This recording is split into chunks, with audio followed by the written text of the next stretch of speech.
지금 거의 다 왔어. 아, 그런데 어쩌죠? 다시 돌아가셔야겠는데. 뭐? 왜? 장모님이 편찮으셔서요. 정말 많이 편찮으셔? 아니, 일단 그러면 선물 챙겨온 것들도 있으니까 도착해서 이것만이라도 전해줄게. 뭐하러 그래요? 정말 죄송한데, 일단 돌아가시면 저희가 다음 주에 내려갈게요. 아픈 장모님도 혼자 계시게 할 수가 없잖아요. 승연아, 우선 사돈 병원에 모셔서 검사부터 받아. 엄마 아빠는 서울에 거의 도착해서 집 근처 카페에서 기다릴게. 그리고 너 돌아오면 얼굴만 보고 선물 주고 가더라도. 마음 불편하게 왜 그러세요? 그리고 제가 다른 일 때문에 그러는 게 아니라 편찮으시다는데 어떻게 해요? 너 지금 아빠가 운전을 몇 시간 했는 줄이나 알아? 알죠. 그러니까 죄송하다고 말씀드렸잖아요. 저는 명절마다 그렇게 오래 걸려서 내려갔어요. 오늘 이야기 속 주인공은 60세 심수양 씨입니다. 그리고 그녀의 아들과 며느리에 관한 이야기이죠. 자식은 결혼하면 남이라는 소리는 익히 들은 바였습니다. 특히나 아들이 그러하다고 말이죠. 심 씨는 주변에서 그런 말을 해도 내 아들만은 안 그럴 줄 알았습니다. 누군들 그럴 거라고 생각할까요? 심 씨 부부는 외아들과 특별히 가까운 부모 자식 사이라고 생각했습니다. 하지만 아들에겐 부모보다 소중한 것이 자기 아내이고 결혼하면 아내의 부모가 자기 부모보다 중요해진다는 사실을 뒤늦게 알게 되었습니다. 그래도 아들에게 이렇게 서운한 감정을 느끼게 될 줄은 심 씨도 몰랐습니다. 자식과 며느리 그리고 며느리의 부모까지 배려해서 명절에 심 씨 부부가 아들네가 있는 서울로 올라가기로 했습니다. 하지만 아들은 그런 심 씨 부부의 마음은 안중에도 없었습니다. 시골에서부터 몇 시간 동안 운전해서 올라간 부모를 장모 때문에 무작정 차를 돌려 또다시 먼 길을 돌아가게 만든 아들에게 깊이 실망하게 되었습니다. 이렇다 할 설명도 충분히 없이 부모를 돌려보낸 아들과 며느리는 심 씨도 이제 더 이상 자식이라고 생각할 수가 없었습니다. 심 씨 부부는 아들이 하나 있었습니다. 이름은 유승연이죠. 심 씨 가족은 서울과는 멀리 떨어진 지방 도시에서 살고 있었는데 아들은 20살이 되며 서울에 있는 대학에 입학을 했습니다. 그러면서 자연스럽게 독립을 하게 되었죠.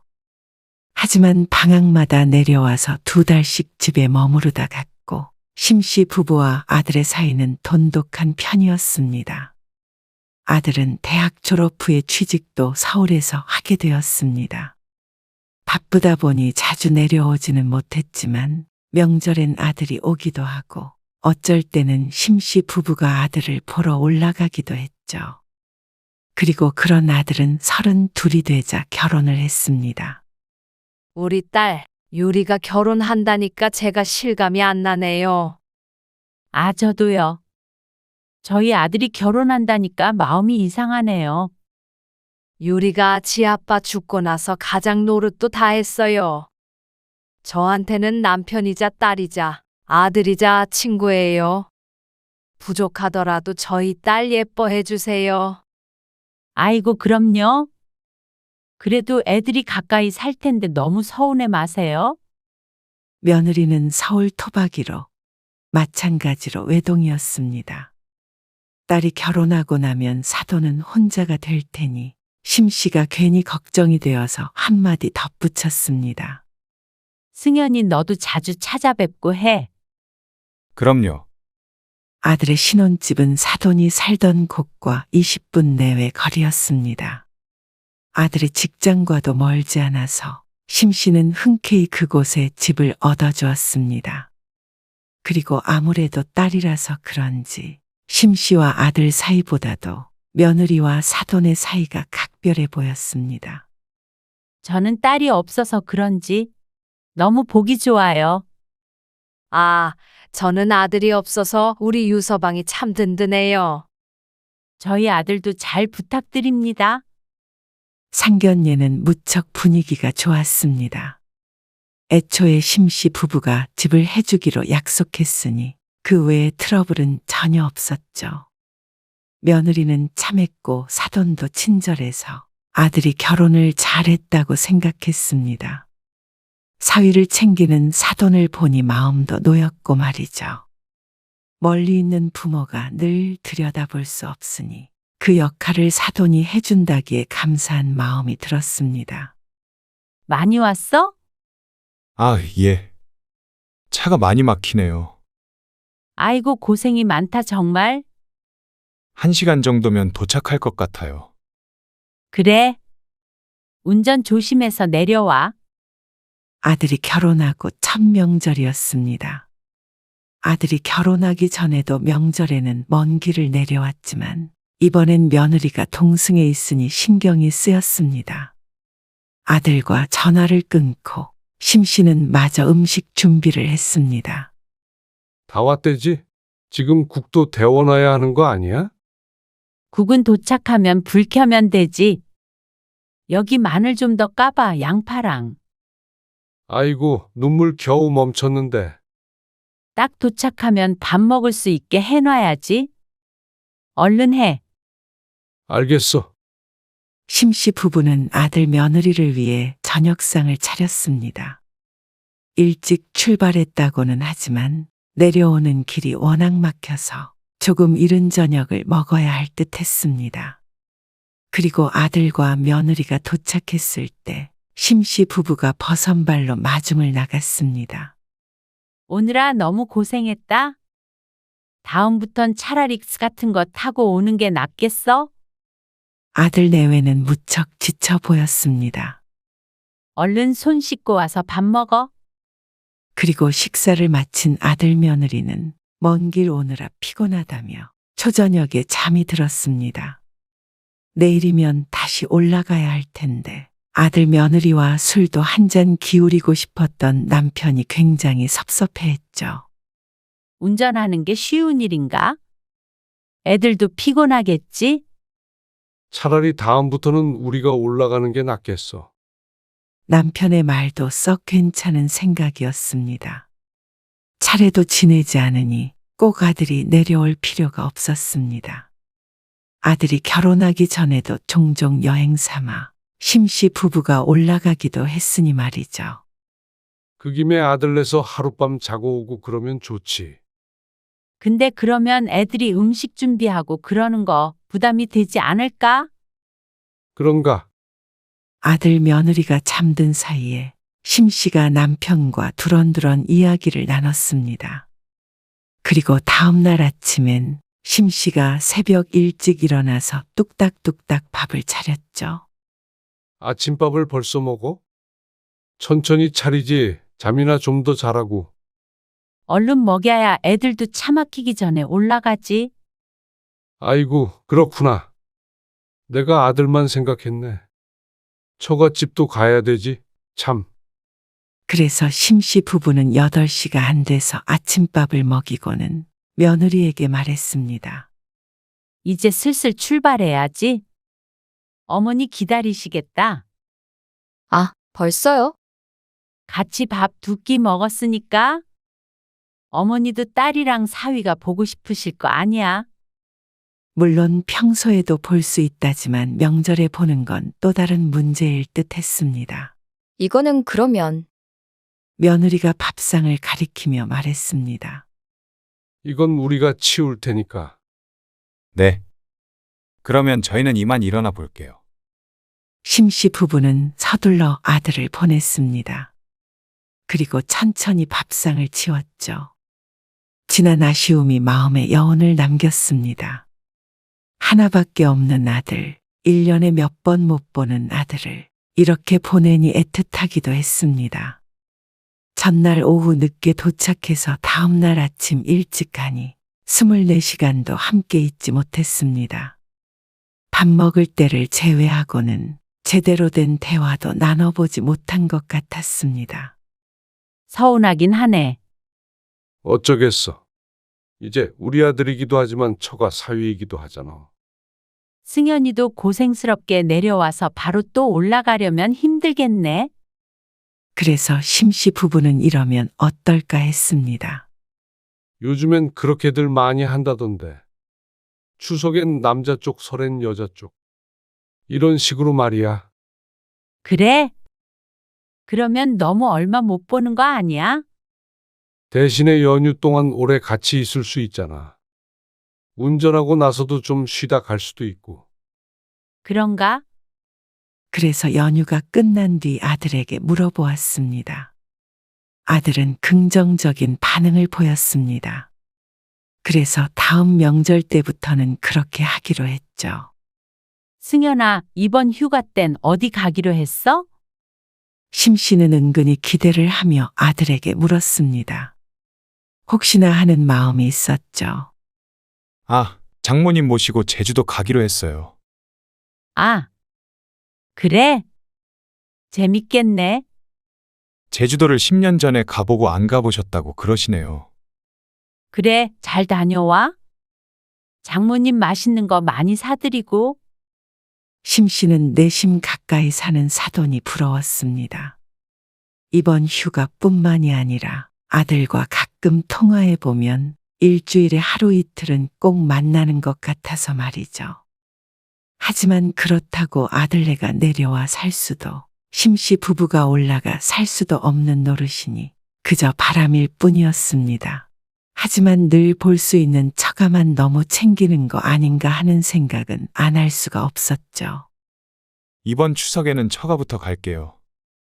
추석이 다가오자 아들이 심씨에게 전화를 걸어 말했습니다. 그래. 그렇게 해. 번갈아 가면서 방문하기로 했는데 처음엔 처가부터 가겠다는 아들에게 고개를 끄덕였습니다.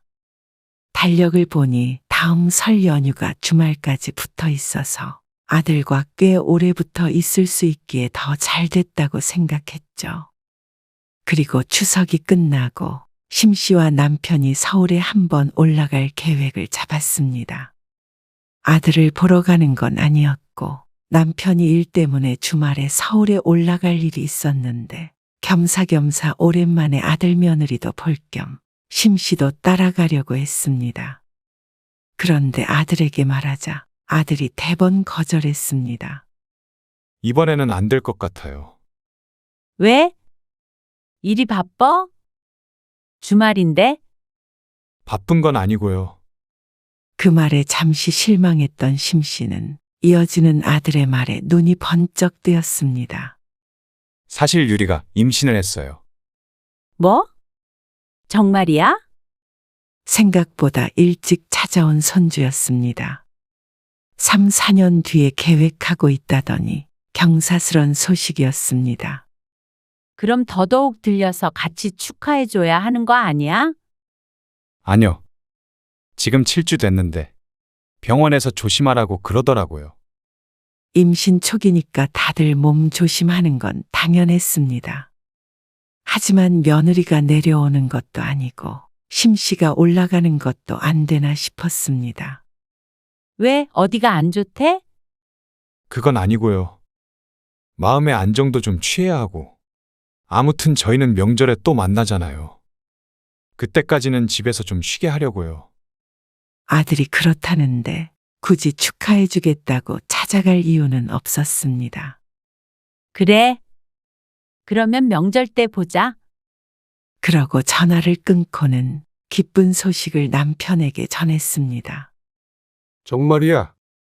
근데 어디가 몸이 안 좋대? 아, 그건 아니고 그냥 쉬어야 되니까 다음에 보자네. 그래? 아기 때문에 조심해야 하나 보지. 그러면 당신이 몸에 좋은 것 좀 챙겨서 택배로라도 보내줘. 그래서 결국 심씨의 남편만 서울에 잠시 올라갔다가 아들 얼굴도 못 보고 다시 내려왔죠. 심씨 부부는 멀리 있지만 며느리를 살뜰하게 챙겼습니다. 몸에 좋다는 건 택배로 꼭 보냈고 임신 축하 선물로 백화점 상품권도 보냈습니다. 택배 받았어? 네, 받았어요. 감사해요. 잘 쓸게요. 그래, 좋은 거 사 입고, 맛있는 것도 사 먹고. 알겠지? 네, 유리야, 이것 좀 잡아봐. 그럼 이만 끊을게요. 전화 너머에서 사돈의 목소리가 들렸습니다. 그리고 전화는 끊어졌죠. 조금 심란한 기분이 들긴 했습니다. 촉이라서 조심해야 한다며 들려서 축하해 주는 것도 원치 않다고 했는데 사돈은 주말에 함께 있는 것 같으니 말이죠. 그러다가 심 씨는 고개를 저었습니다. 시부모와 친정엄마가 같을 수는 없었습니다. 결혼한 자식인데 그런 거 마음에 담아두는 거 아니야. 아직도 우리 품에 있는 자식인 줄 알아. 나도 알지. 그래도 서운한 건 서운한 거지. 너무 처가만 챙기는 것 같아서.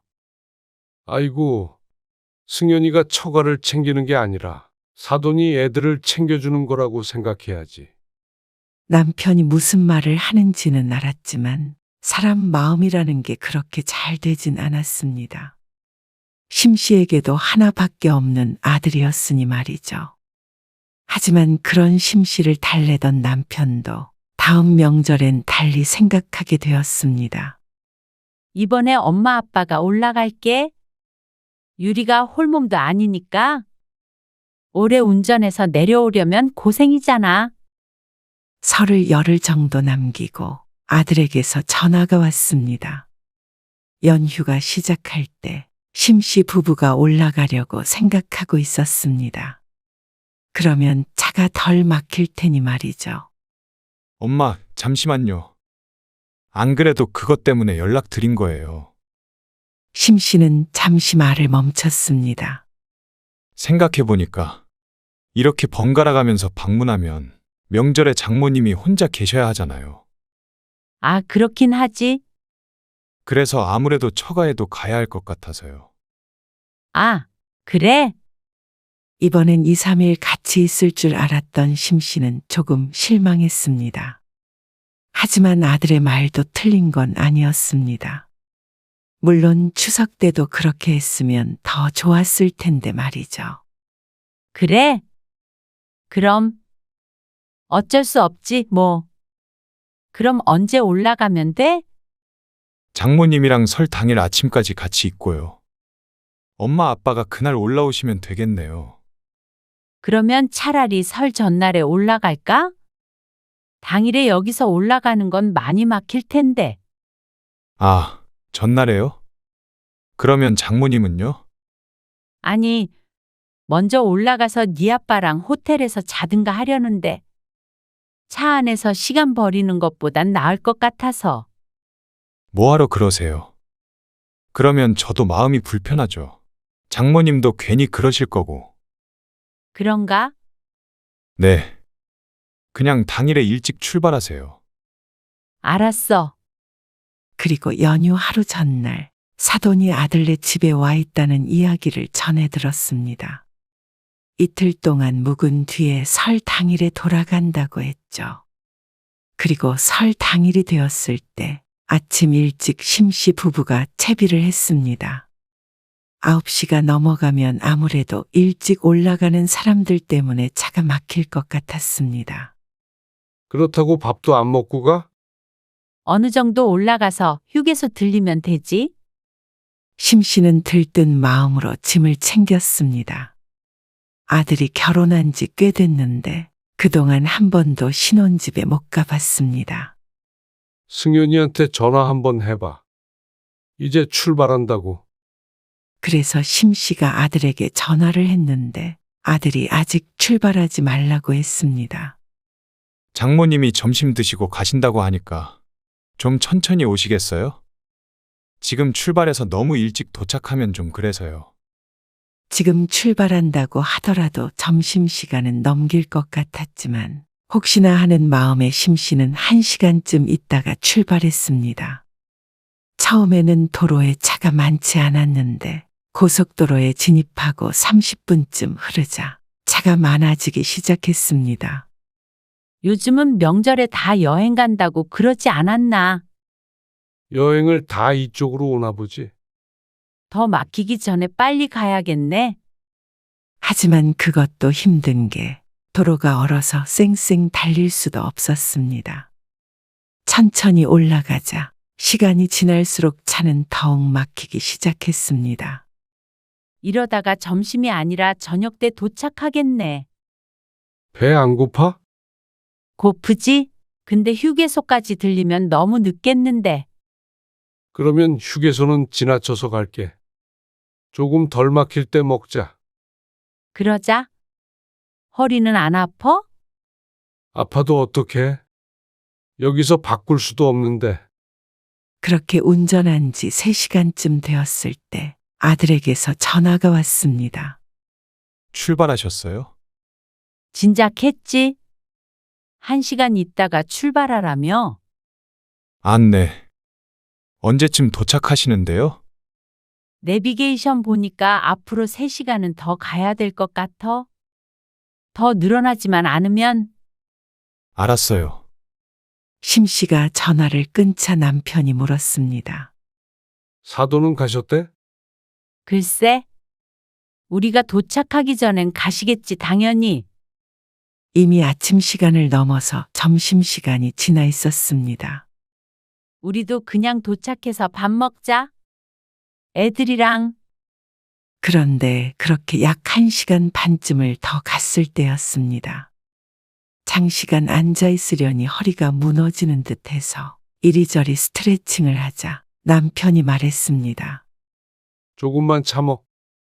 앞으로 1시간 반 정도만 가면 되겠다. 그런데 그때 아들에게서 다시 전화가 왔습니다. 어디쯤이세요? 지금? 많이 왔지? 1시간 반에서 2시간 정도 걸릴 것 같아? 어쩌죠? 갑자기 심각해지는 아들의 목소리에 심 씨가 놀라서 물었습니다. 왜 그래? 무슨 일 있어? 장모님이 몸이 좀 안 좋으신가 봐요. 어머, 어디가? 병원에 가보셔야 하는 거 아니야? 안 그래도 그러려고 하는데. 엄마 아빠 많이 안 오셨으면 다음에 저희가 내려갈게요. 순간 심 씨는 아들이 무슨 말을 하고 있는지 이해가 가지 않았습니다. 분명히 1시간 반 뒤면 도착한다고 했는데 설마 지금 돌아가라는 말인가 싶었습니다. 그럼, 차를 돌려서 집에 가라고? 심 씨의 괜한 생각이 아니었습니다. 아들은 심 씨 부부에게 다시 돌아가라며 죄송하다고 했습니다. 심 씨가 어안이 벙벙해져 있는데 남편이 자꾸 심 씨를 쳐다보았습니다. 아들의 목소리는 잘 안 들려도 심 씨의 말을 듣고 심각한 문제가 생겼나 걱정하는 눈치였습니다. 근데 지금 거의 다 왔어. 그런데 이번엔 좀 안 될 것 같은데요. 아니, 얼마나 심각하게 아프신데 그래? 아까 출발할 때는 그런 말 없었잖아. 갑자기 배가 아프시다고 하시네요. 참. 아프다는 사도는 안타깝지만 아들의 말에 곧장 알았다고 할 수 있는 상황도 아니었습니다. 고속도로라서 유턴을 할 수도 없었고 할 수 있다고 한들 이렇게 돌아가는 게 맞나 싶었습니다. 운전을 하고 있는 남편에게도 간단하게 상황을 설명하니 남편의 표정이 대번 굳어졌습니다. 배가 아프다는 걸 보니 심각한 게 아니라면 체를 한 것이 아닌가 싶었는데 아들은 미안해 하면서도 굳이 심씨 부부에게 다시 돌아가라고 말했습니다. 어차피 오셔도 저희가 없으니까. 병원 가야 해서? 상식적으로 이게 맞나 싶었습니다. 병원에 가든 어떻게 하든 거의 다 왔다는 부모는 일단 오라고 한 뒤에 뒤처리를 해야 하는 거 아닌가 싶었습니다. 병원에 가서 문제가 있으면 잠시 있다가 다시 내려오는 한이 있어도 말이죠. 올라가던 중에 이렇게 막무가내로 돌아가라고 하는 경우가 어디 있나 싶었죠. 일단, 그러면 선물 챙겨온 것들도 있으니까 도착해서 이것만이라도 전해줄게. 얼마 안 남았어. 심 씨가 뒷자리를 쳐다보며 말했습니다. 뒷좌석에는 어제 저녁부터 챙긴 선물이 한가득이었습니다. 임신한 며느리에게 좋다는 과일들과 사돈에게 전할 선물 세트도 있었고, 곧 태어날 아이를 위한 선물도 있었습니다. 뭐하러 그래요? 정말 죄송한데 일단 돌아가시면 저희가 다음 주에 내려갈게요. 임신한 며느리 힘들까봐 심씨 부부가 올라간다고 했던 것인데 다음 주에 자기들이 내려온다는 말이 기가 찼습니다. 아니, 승연아. 지금 이게 맞니? 죄송해요. 죄송하다는 말이 듣고 싶은 게 아니었습니다. 선물만 주고 가겠다는데도 돌아가라는 아들의 말을 들으니 과연 사돈이 정말로 아픈 게 맞나 하는 의심마저 들었습니다. 병원도 다녀와야 해서 정신도 없고요. 그리고 아픈 장모님도 혼자 계시게 할 수가 없잖아요. 기가 막혀서 말이 나오지 않았습니다. 이대로 다시 돌아가려면 또 한참을 운전해야 했습니다. 그러면 오늘 남편이 운전해야 하는 시간은 8시간이 넘을 것 같았죠. 일단 사돈 병원에 모셔서 검사부터 받아. 엄마 아빠는 거의 다 와서 서울에 도착해서 집 근처 카페에서 기다릴게. 그리고 너 돌아오면 얼굴 보고 선물 주고 가더라도. 그러자 이제는 아들이 조금씩 짜증을 내기 시작했습니다. 마음 불편하게 왜 그러세요? 그리고 제가 다른 일 때문에 그러는 게 아니라 편찮으시다는데 어떻게 해요? 화를 내고 싶은 사람은 심씨였습니다. 너 지금 아빠가 운전을 몇 시간 했는 줄이나 알아? 알죠? 그러니까 죄송하다고 말씀드렸잖아요. 그리고 저는 명절마다 그렇게 오래 걸려서 내려갔어요. 그러니 심씨도 억울하게 생각하지 말라는 말인지 뭔지. 참, 무슨 일인지 모르겠다. 너무 그렇게 야박하게 그러지 마세요. 아프시다는데, 유리도 죄송스럽게 생각하는데, 엄마가 그러면 임신한 사람이 눈치 볼 거 아니에요. 그러자 남편이 심씨의 전화를 가져갔습니다. 사돈 몸이 안 좋은 걸로 뭐라고 하냐 지금? 몇 시간 동안 밥도 못 먹고 올라가고 있는 부모를 얼굴 한번 안 비추고 돌아가라고 그러는 게 지금 정신 똑바로 박힌 놈이 할 짓이야? 병원에 가지 말라고 한 것도 아니고 돌아가더라도 도착해서 이것 좀 전해주고 간다잖아. 이거 싸느라고 네 엄마가 얼마나 고생한 줄 알아? 아무리 네 처가가 중요해도 부모 입장을 한 번이라도 생각했으면 이렇게 돌아가란 소리는 못하지. 아니, 식사하고 나오셨어야죠. 그리고 휴게소도 많은데 왜 안 드셔서 그러세요? 그리고 선물은 택배로 우선 보내주세요. 아니면 저희가 다음 주에 가서 가지고 온다니까요. 참, 됐다. 여기서 차 돌려서 가마. 선물은 신경 쓰지 말아라. 안 가져가도 돼. 아니, 다음 주에도 내려오지 마. 아, 정말 왜 그러세요? 제 입장도 좀 이해를 해주셔야죠. 그래. 네 입장 충분히 알았어. 그러니까 너는 네 처갓집이 세상에서 제일 중요해서 부모는 안중에도 안 보이니까 앞으로도 그냥 보지 말자 이 소리야. 아, 아빠. 전화 끊으마. 그리고 차 안엔 정적이 흘렀습니다. 심씨는 먹은 것도 없는데 꼭채라도 한 것처럼 명치께가 답답했습니다. 그때 띠링하고 심씨의 휴대폰이 울렸습니다. 승연이가 카톡했네. 미안하다고. 장문에 메시지가 와 있었습니다. 심씨는 앞부분만 대충 읽어보고선 휴대폰 화면을 꺼버렸습니다. 남편은 잠시 뒤에 고속도로를 빠져나갔습니다. 근처에서 밥이나 먹고 돌아가자. 두 끼나 건너 뛰었기 때문에 배가 고파야 했지만 가슴이 울렁거려서 배가 고픈 줄도 몰랐습니다. 착잡한 심정이었습니다. 심씨가 메시지에 답을 하지 않자 아들은 더는 연락을 하지 않았습니다. 밥을 먹고 다시 한참을 운전해서 집으로 돌아오는 내내 차 안은 침울했습니다. 결국 해가 지고 난 뒤에 집에 도착한 심씨 부부는 서로 다짐했습니다. 이제 우리 아들 아니고 사돈네 자식이 된 것 같으니까 우리도 자식 하나 입양 보냈다고 생각하고 살자고. 그래. 다시는 간다고도 하지 말고. 그놈 와도 보고 싶지도 않아. 분노와 슬픔이 오랫동안 지속되었습니다. 설이 끝나고 돌아온 주말에 초인종을 누르는 아들을 보고도 전혀 반갑지가 않았죠. 엄마, 저예요. 문 좀 열어주세요. 인터폰을 통해서 아들의 얼굴이 보였습니다. 혼자 내려왔는지 며느리는 보이지 않았습니다. 아무래도 임신을 해서 두고 온 모양이었죠. 돌아가. 안 보고 살자고 했잖아. 사정이 있었잖아요. 그리고 이렇게 찾아왔는데 문도 안 열어주세요. 그래서 네 장모는 얼마나 큰 병에 걸리셨대? 그러자 아들이 잠시 말이 없었죠. 일단 문 좀 열어주세요. 됐어. 돌아가. 그러자 아들이 한숨을 쉬더니 비밀번호를 치는지 현관에서 삐삐삐 하는 소리가 들렸습니다.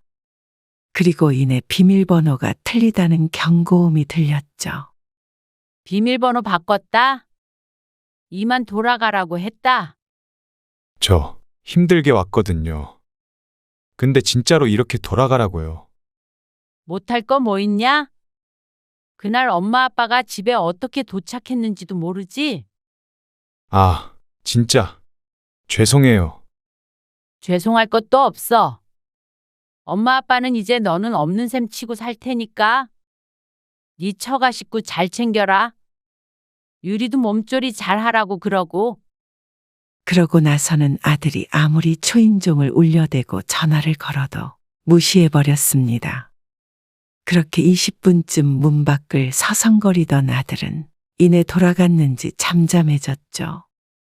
심씨와 남편은 말없이 앉아있다가 일어났습니다. 밥이나 먹자. 출출한데. 오랜만에 우리끼리 외식이나 할까? 그래. 재산 물려줄 아들놈 없어졌으니까 외식도 하고 우리끼리 여행이나 다니면서 살자. 당장 유리 출산 선물로 주려고 했던 돈 가지고 우리도 제주도 여행이나 예약하자고. 그래. 좋은 생각이야. 이번에 어떤 사정이 있었든지 간에 분명한 건 아들이 심씨 부부를 어떻게 여기는지였습니다. 부모를 부모로서 소중히 여기지 않는 자식은 심씨 부부도 이젠 미련 없이 대할 생각이었습니다. 내 자식이니 그립고 애틋했던 것이지 이미 내 자식이 아닌 사람에게 애를 쓸 정성이 아까웠습니다. 심씨는 또다시 심란해진 마음을 가다듬었습니다. 그리고 남편과 함께 외식을 하기 위해 집을 나섰고 머릿속에선 이내 아들을 지워버렸습니다.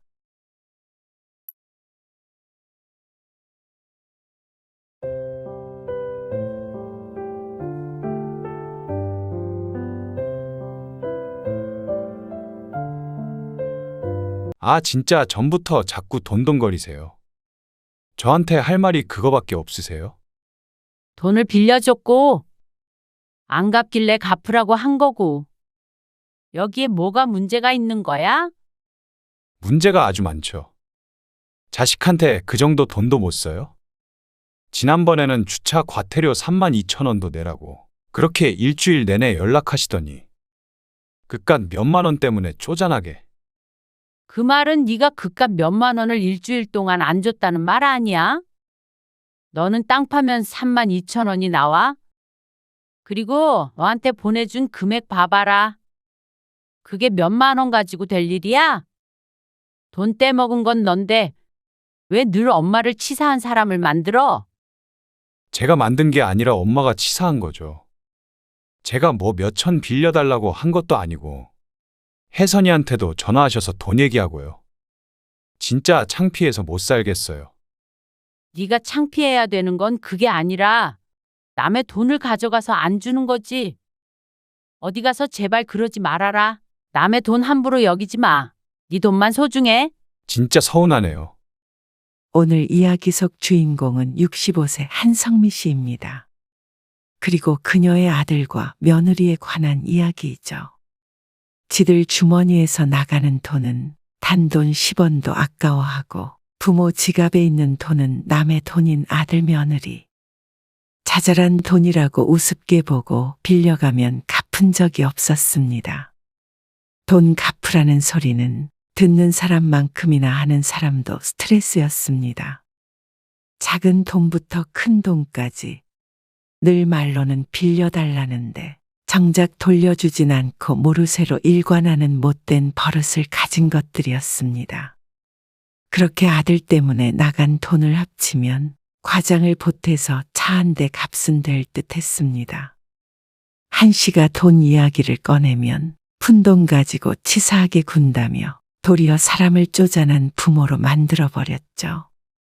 기왕에 쪼잔한 사람이 된 거 정말 치사스러운 게 무엇인지 본때를 보여줄 생각이었습니다. 한 씨 부부는 외아들이 하나 있었습니다. 이름은 오지석입니다.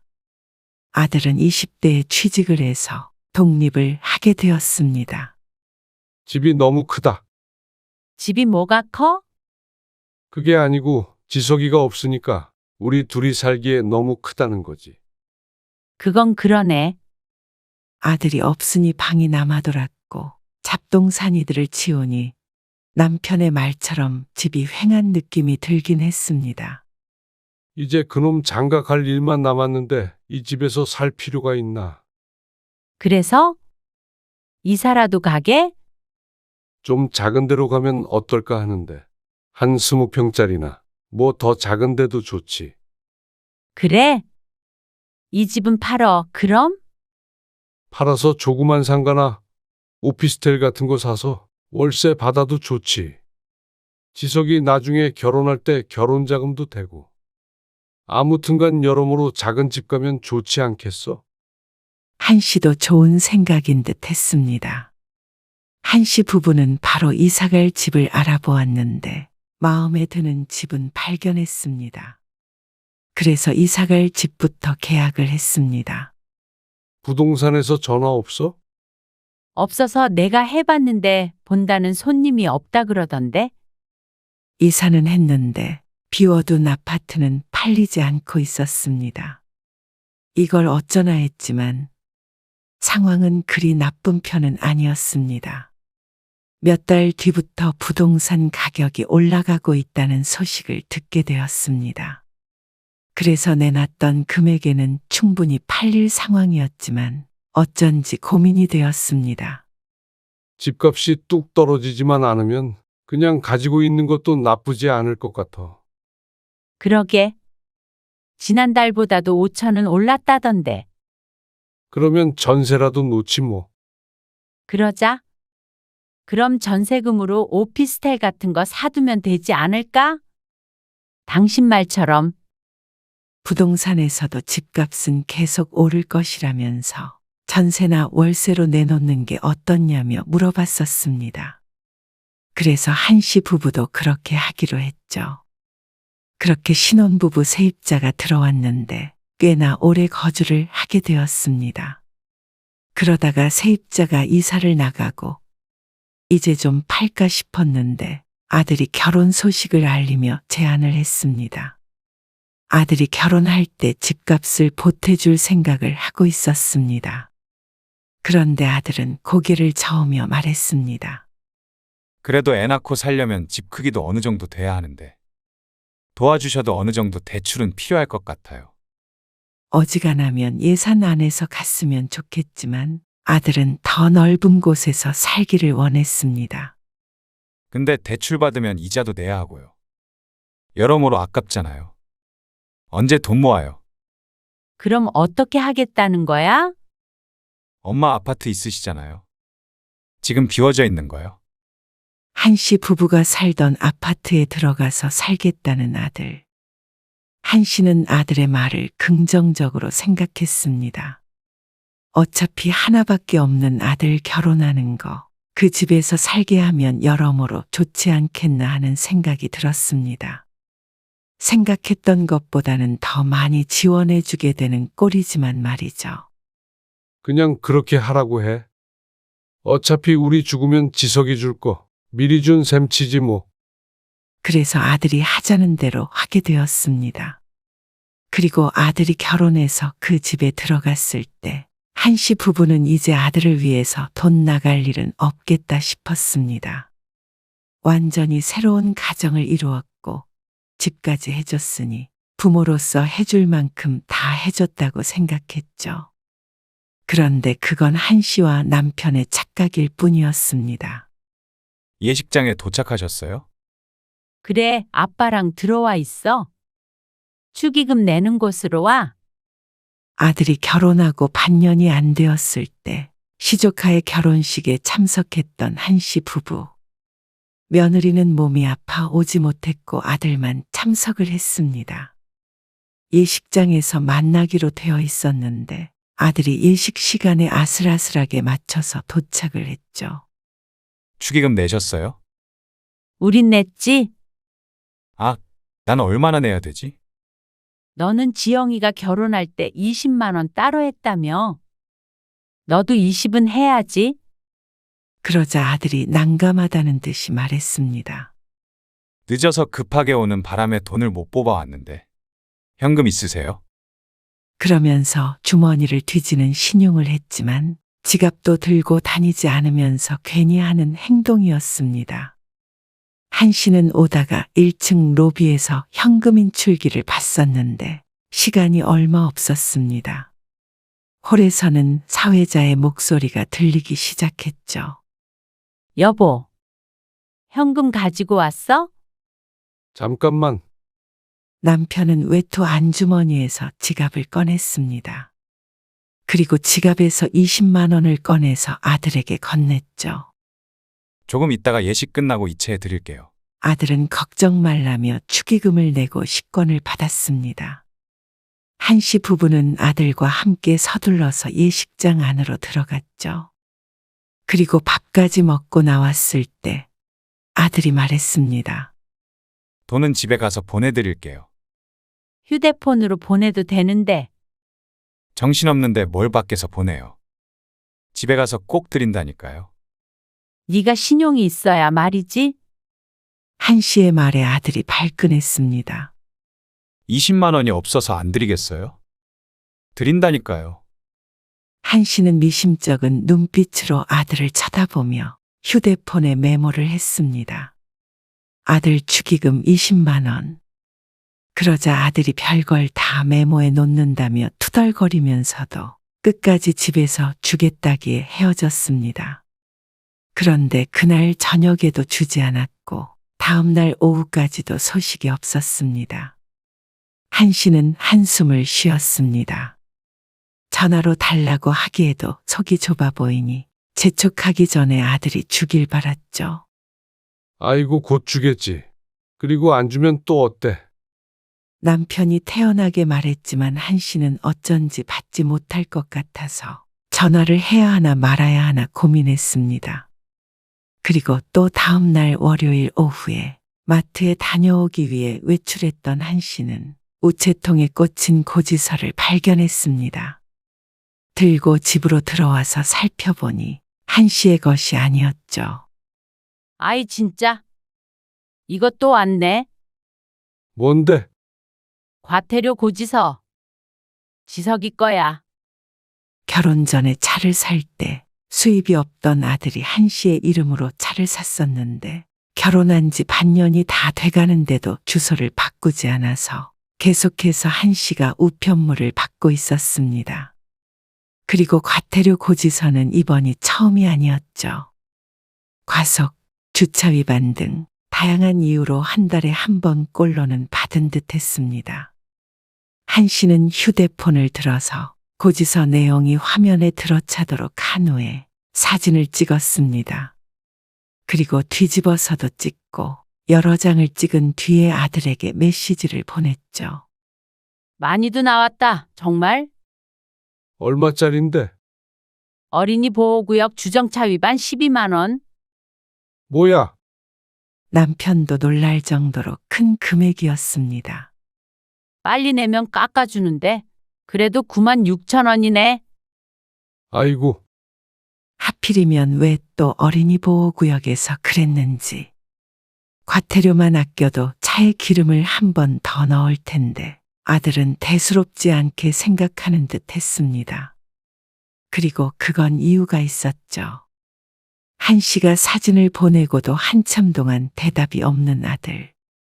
사진을 보낸 지 2시간이 지났을 때 이번엔 전화를 걸었습니다. 한참 만에 전화를 받은 아들에게 한 씨가 말했습니다. 메시지 못 봤어? 사진 보냈는데?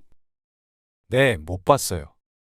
무슨 사진이길래 일하고 있는 사람한테 전화를 하세요. 하도 확인을 안 하길래. 길게 얘기할 건 없고 잠깐이면 돼.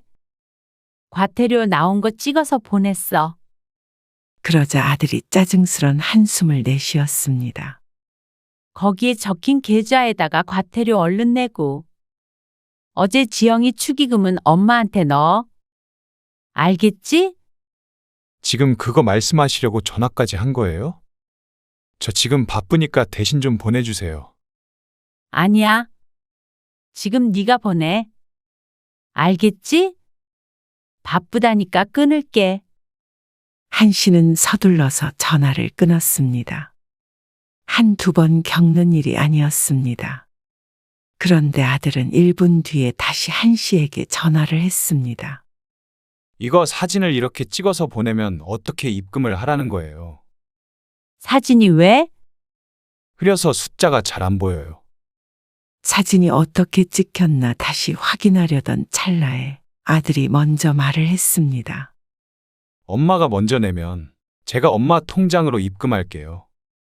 아냐. 지금 바로 다시 찍어서 보내줄게. 아, 어차피 축의금도 달라고 그러셨잖아요. 한 번에 엄마한테 입금하는 게 낫죠. 너 또 안 줄 거잖아. 그러자 이번엔 아들이 짜증을 내며 버럭 언성을 높였습니다. 아니, 그거 얼마나 한다고 이러세요? 바빠 죽겠는데. 얼마 안 하면 좀 직접 냈으면 싶었습니다. 너 이번에는 꼭 넣어줘야 해 그럼. 알았어요. 바빠서 이따가 전화 드릴게요. 전화를 끊고도 찝찝한 기분이 들었습니다. 매번 한 씨가 낸 것은 아니었지만 한 씨가 먼저 내고 아들이 입금해 주지 않은 적이 여러 번 있었기 때문이었습니다. 결국 한 씨가 고지서에 적혀 있는 계좌번호의 과태료를 입금했습니다. 또 기한을 지났다가는 24,000원이 올라가니 말이죠. 그러고 나서 아들에게 혹시나 하는 마음에 자신의 계좌번호를 찍어서 메시지를 보냈습니다. 남들은 이런 한 씨를 쪼잔하다고 할 수도 있었습니다. 남도 아니고 자식인데 좀 내주면 어떻냐고 말이죠. 한 씨도 분명히 처음엔 그렇게 생각을 했었습니다. 하지만 그게 한두 번이었다면 한 씨도 아들의 말처럼 별거 아닌 금액 대신 내준 셈 쳐줬겠죠. 그런데 당연히 한두 번이 아니었습니다. 상습범이라고 해도 될 정도였습니다. 아들이 원래도 이랬나 물으면 잘 기억이 나지 않았습니다. 자식과 돈 얼마 내주고 하는 걸 머릿속으로 세어가면서 하지 않기 때문이었죠. 근데 결혼해서 가정이 생겨서 그런 것인지 이제는 한 씨도 확실히 느낄 만큼 짠돌이가 돼가는 것 같았습니다. 돈에 예민하고 어지간하면 아들 주머니에서 돈이 나오는 일이 없었죠. 그런 한 씨의 추측이 영 틀린 것도 아닌 것이 며느리도 마찬가지였습니다. 명절을 이틀 앞둔 어느 날 주말에 며느리가 갑작스럽게 찾아왔습니다. 연락도 없이 어쩐 일이야? 아, 지난번에 지석 씨가 두고 간 외투요. 그거 가지러요. 명절에 그거 입는데요. 근처 지나다가 생각나서 왔어요. 아, 그거. 한 씨는 한 달 전에 아들이 놓고 간 외투를 작은 방에서 가지고 나왔습니다. 어머니, 어디 가시게요? 마침 나갈 준비를 하고 있던 한 씨에게 며느리가 물었습니다. 마트 가려고 했는데. 아, 마침 잘 왔다. 같이 좀 들러서 사돈 선물 좀 가지고 가. LA 갈비나 한우 세트 같은 게 있으면 사서 미리 보낼 생각이었는데 며느리가 와서 잘 됐다 싶었습니다. 미리 전달하면 그걸로 명절의 요리도 할 수 있으니 말이죠. 며느리는 흔쾌히 한 씨를 따라 나섰습니다. 저도 선물 줄 사람들이 있어서 안 그래도 마트에 가려고 했어요. 한 씨는 며느리와 함께 근처 대형마트로 향했습니다. 그리고 같이 물건을 골랐죠. 한 씨는 식재료와 함께 사돈의 선물을 골라서 카트에 담았는데 며느리는 더 바빴습니다. 여러 사람한테 선물을 할 모양인지 작은 선물 세트들을 여러 쌓아 올렸습니다. 부모님 드릴 선물은 샀어? 아들이 그런 걸 잘 챙길 수 있을지 의문이었습니다. 결혼 후 첫 명절에도 한 씨가 일러줘서 사갔으니 말이죠. 아, 맞다. 안 샀어요. 아니나 다를까. 며느리도 명절에 부모님 댁에 빈손으로 가려는 모양이었습니다. 아무리 그래도 빈손으로 가면 안 되지. 그랬더니 며느리가 암소한우구이 세트를 2개 골랐습니다. 하나에 28만 8천 원짜리였죠. 하나는 한 씨 부부의 몫인 듯 했습니다. 사뒀다가 명절에 가지고 올까요? 아니면 어머님이 가져가실래요? 뭐하러 도로 가져갔다가 또 가지고 와? 그냥 내가 가져갈게. 계산하고 드릴게요. 그럼 한 씨가 먼저 계산대에 물건을 올려놓았고 며느리는 그 뒤에 서 있었습니다. 그리고 한 씨가 계산을 마친 뒤에 장바구니에 장 본 것들을 담고 있는데 며느리가 말했습니다. 큰일 났네. 왜 그래? 휴대폰만 들고 왔는데 제가 얼마 전에 휴대폰을 바꿨거든요. 그래서 이걸로 결제가 안 되네요. 며느리가 고른 선물 세트들은 이미 절반 이상 바코드를 찍어서 계산대 옆으로 옮겨진 상태였습니다. 그리고 며느리 뒤로는 줄이 무척 길었죠. 어떡하죠? 다른 선택지가 없었습니다. 바코드를 다 찍은 직원이 일행인 한 씨를 쳐다보고 있었습니다. 아, 이걸로 계산해 주세요. 한 씨는 할 수 없이 자신의 신용카드를 직원에게 건넸습니다. 70만 원이 넘는 금액이 긁혔습니다. 죄송해요. 생각을 못했네요. 이따가 집에 가서 입금해 드릴게요. 어쩐지 익숙한 레파토리였습니다. 며느리는 돌아갔고 한 씨는 자신이 계산한 한우 세트를 가지고 집으로 왔습니다. 사람 마음이 간사한 것이 며느리가 비싼 한우 세트를 준다고 할 때는 뿌듯함이 들었었는데 이걸 내가 냈다고 생각하니 쓸데없이 비싼 걸 샀다는 생각이 들었습니다. 그리고 예상처럼 며느리는 입금하지 않았습니다. 하는 수 없이 아들에게 전화했습니다. 명절에 가서 드릴게요. 불안한데? 그리고 돈도 없이 마트에 가는 애가 어딨어. 그러자 아들이 어이없다는 듯이 웃으며 말했습니다. 설마 그걸 떼먹겠어요. 그리고 혜선이가 일부러 그랬겠어요. 핸드폰에 등록을 안 해놨대요. 깜빡했다고. 그럼 계좌이체 해줘. 참나, 한우 세트까지 가져가셨다면서요. 좋은 마음으로 사서 드린 건데 돈 때문에 이러셔야 해요? 그러면서 치사스럽다는 말을 덧붙이는 아들. 뭐든지 치사하다는 말 한마디로 대화를 끝내려는 아들이 얄미웠습니다. 자식한테 이렇게 돈 달라고 못 살게 구는 부모가 어디 있어요. 참 징글징글했습니다. 주는 사람도 받는 사람도 이렇게 기분이 상하는데 왜 자꾸 한 씨에게 돈을 내게 하는지 몰랐습니다. 너, 엄마가 다 달아두고 있어. 한 씨의 말에 아들은 콧방귀를 꼈죠. 그리고 그날 이후로도 아들과 돈에 얽힌 크고 작은 갈등이 빈번했습니다. 손주가 생기고 그 손주가 돌이 될 때까지도 아들의 과태료 고지서는 한 씨의 집으로 날아오고 있었을 정도이니 말 다 했죠. 그나마 강경하게 나가면 마지못해 돈을 갚곤 했지만 거기까지 가야 하는 상황이 견디기가 힘들었습니다. 그리고 손주의 돌잔치 날, 한 씨는 폭발하고 말았습니다. 아침에 잠깐 부동산에 들려야 해. 왜요? 오피스텔 계약서 써야 되는데. 세입자가 꼭 오늘 오전에만 시간이 된다고 했대. 아, 그럼 거기 갔다가 바로 오시는 거죠? 그래. 아빠랑 그쪽으로 갈게. 하필이면 손주 돌잔치 날 오전 10시에 부동산에 들러야 했습니다. 돌잔치가 12시인데 그래도 30분 전에는 도착해 있어야 하니 시간이 넉넉하지가 않았습니다. 한 씨 부부가 서둘러 부동산에 도착해서 도장도 찍었는데 세입자가 계약금이라며 봉투를 내밀었습니다. 보증금이 3천만 원이었는데 계약금 300만 원을 이체를 하지 않고 현금으로 뽑아온 것이었죠. 아, 돈을 이렇게 들고 온 거예요? 네. 부모님이 이렇게 주셔서 입금을 해야 하나요? 아, 아니에요. 은행에 들릴 시간이 없는데. 큰 돈을 가지고 다녀야 하니까요. 괜찮아요. 지체할 시간이 없어서 계약서와 계약금을 챙겨서 서둘러 부동산에서 나왔습니다. 그리고 곧장 돌잔치가 열리는 곳으로 갔죠.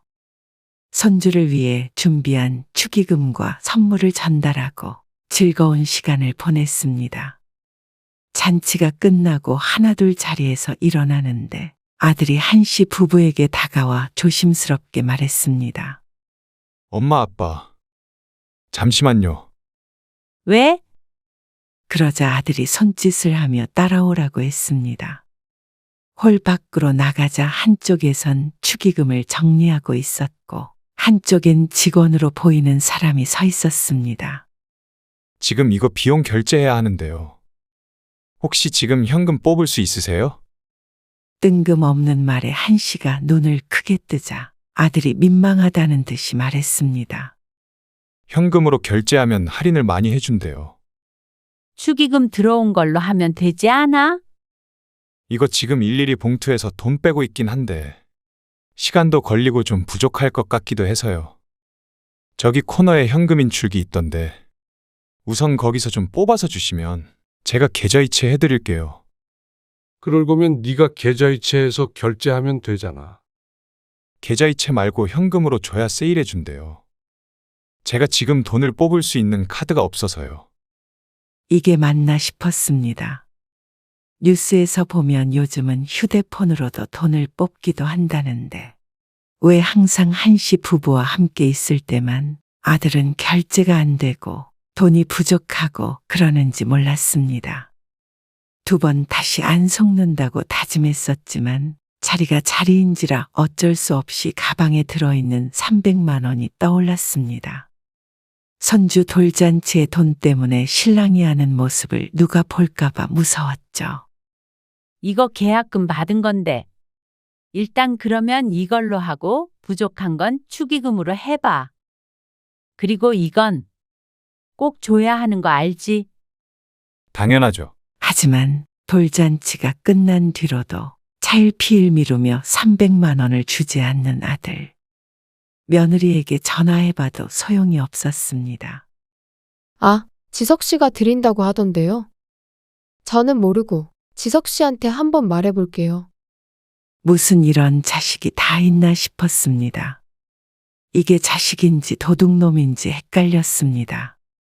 10,000원, 20,000원 작은 돈들은 그렇다 쳐도 어떻게 몇십만 원, 몇백만 원 되는 돈까지 매번 이렇게 힘들게 받아내야 하는지 몰랐죠. 사람을 꼭 이렇게 빚쟁이로 만들어야 하는지 아들도 며느리도 괘씸했습니다. 더 이상은 참을 수가 없었습니다. 호구짓도 한두 번이어야지. 그리고 자식이라고 어영부영 넘어가는 것도 한두 번이어야지. 아들 말처럼 돈 가지고 치사하게 굴기는 한 씨도 너무 싫었습니다. 하지만 3년이 안 되는 사이에 야금야금 뜯어간 돈이 얼만지 몰랐습니다.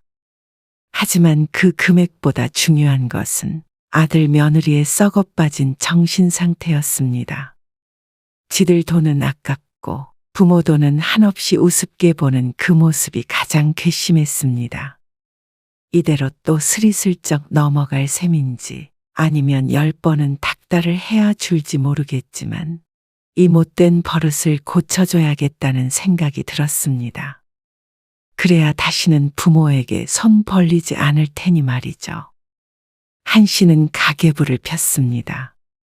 보통은 하루의 지출 내역을 휴대폰에 적어두었다가 옮겨 적었는데 자잘한 것들을 전부 쓰지는 않았어도 꽤나 꼼꼼하게 기록이 되어 있었습니다. 그리고 형광펜으로 아들이라고 적혀 있는 것들을 표시를 했습니다.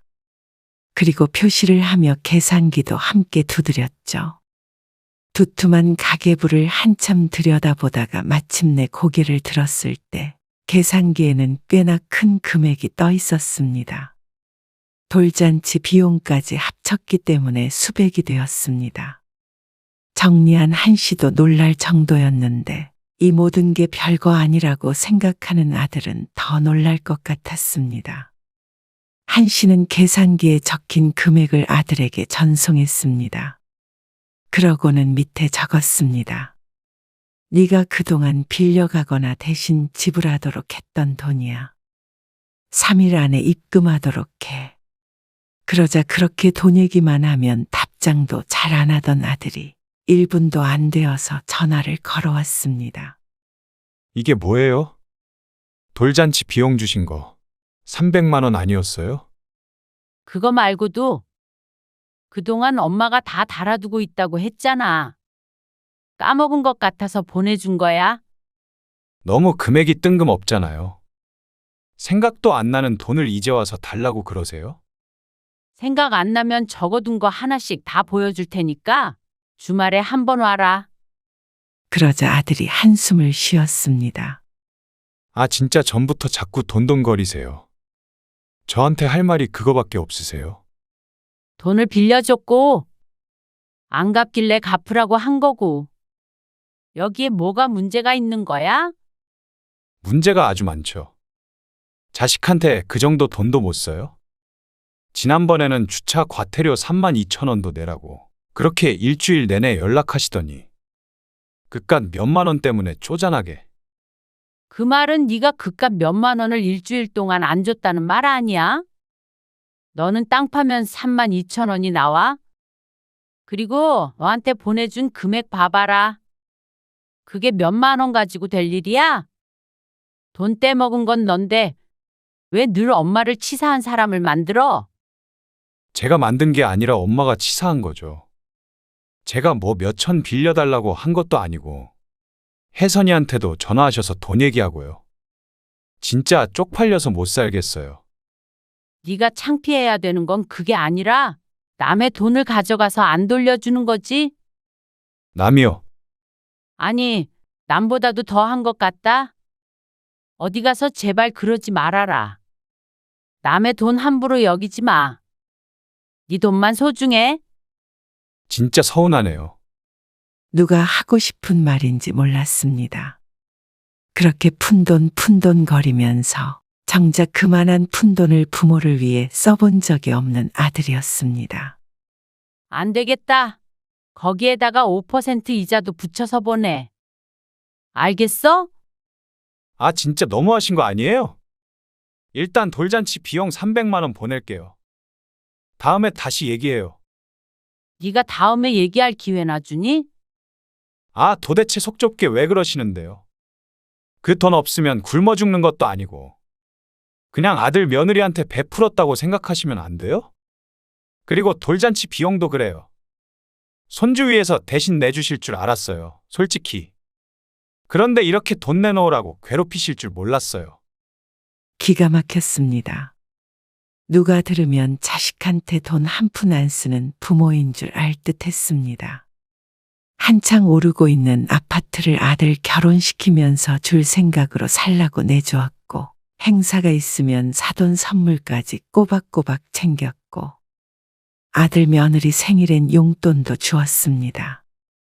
그리고 며느리 출산할 때 산후조리원비도 군말 않고 내줬죠. 돌잔치 비용도 넉넉하게 넣었는데 그것도 모자라서 슬쩍 300만 원까지 챙기려는 심보가 고약했습니다. 하지만 그건 한씨가 내준 것이었고 그 외에 주고받는 돈은 확실하게 하는 게 맞았습니다. 가계부를 보면서 정리한 돈만 하더라도 800만 원이 넘었습니다. 800만 원을 의미 있게 줄 일이 있다면 흔쾌히 주겠지만 이렇게 얼렁뚱땅 갈취당하는 건 억울했습니다. 가져간 아들에게는 전혀 의미도 없고 기억도 잘 안 나는 돈일 테니 말이죠. 그 돈을 갑자기 달라는 경우가 어디 있어요? 돌잔치 비용 빼고도 한두 달 월급인데. 너한테 큰 돈이면 엄마 아빠한테도 큰 돈이야. 진짜 이러실 거예요? 부모 자식 간에 이렇게 선 그으시면 저도 그렇게 지낼게요. 그게 무슨 말이야? 그렇게 남처럼 대하시니까. 저도 그렇게 하겠다고요. 적반하장도 유분수였습니다. 그래, 너 말 잘했다. 그러면 너 지금 살고 있는 그 집 몇 년 살았지? 2년 반? 좀 넘었나? 그동안 월세 계산해서 그것도 보내. 뭐라고요? 남한테 집을 공짜로 주는 사람이 어딨어? 진짜 돈 몇 푼 때문에 이렇게까지 하신다고요? 그래. 이제 너희도 명절 선물 같은 거 주지 말어. 엄마도 너희 생일에 용돈 이제 안 줄 거고, 둘째 낳아도 산후조리원비 안 내줄 거고, 퍼주면서도 욕먹는 짓 그만할란다. 아들이 잠시 침묵했습니다. 이야기가 자신에게 불리하게 돌아가는 걸 이제야 깨달은 모양이었습니다. 800만 원 보내면 돼요? 뒷꼬랑지는 왜 또 빼먹어? 그리고 월세도 보내라고 분명히 말했다.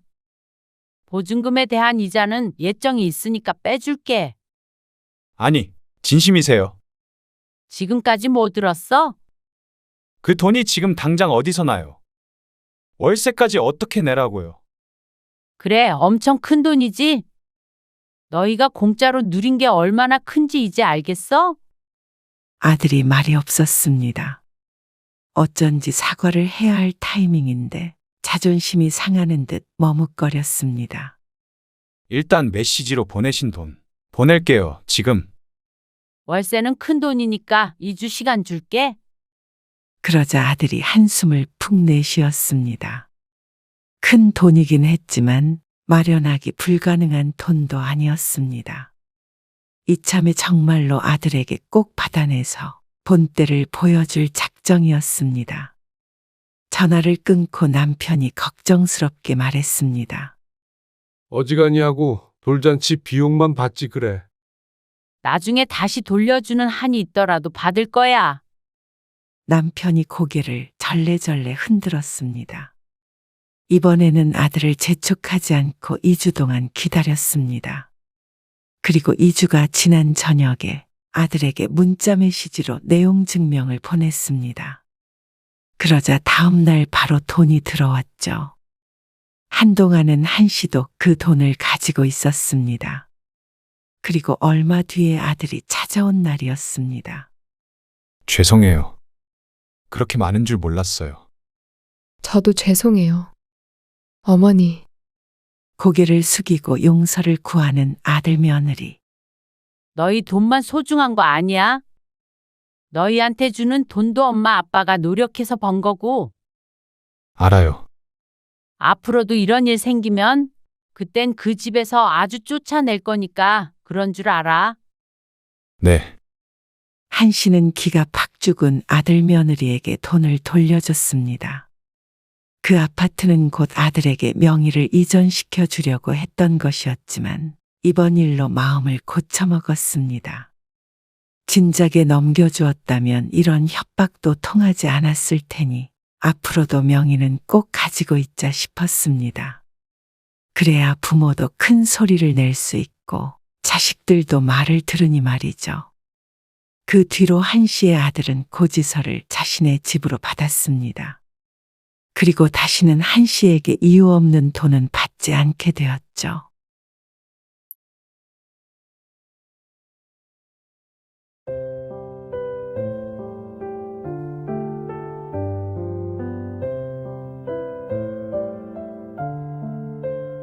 명절에 자식을 못 오게 하는 건 엄마밖에 없으실 것 같네요.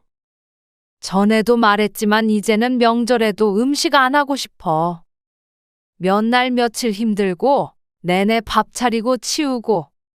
이제 좀 그만하자. 그냥 하시는 말인 줄 알았죠. 그냥 하는 말이 어디 있어. 너희도 내가 가면 불편하잖아. 나도 그래.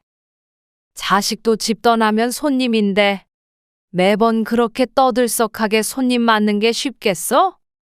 그래도 명절에도 안 모이는 가족이 어디 있어요? 저희는 그러면 앞으로 어딜 가요?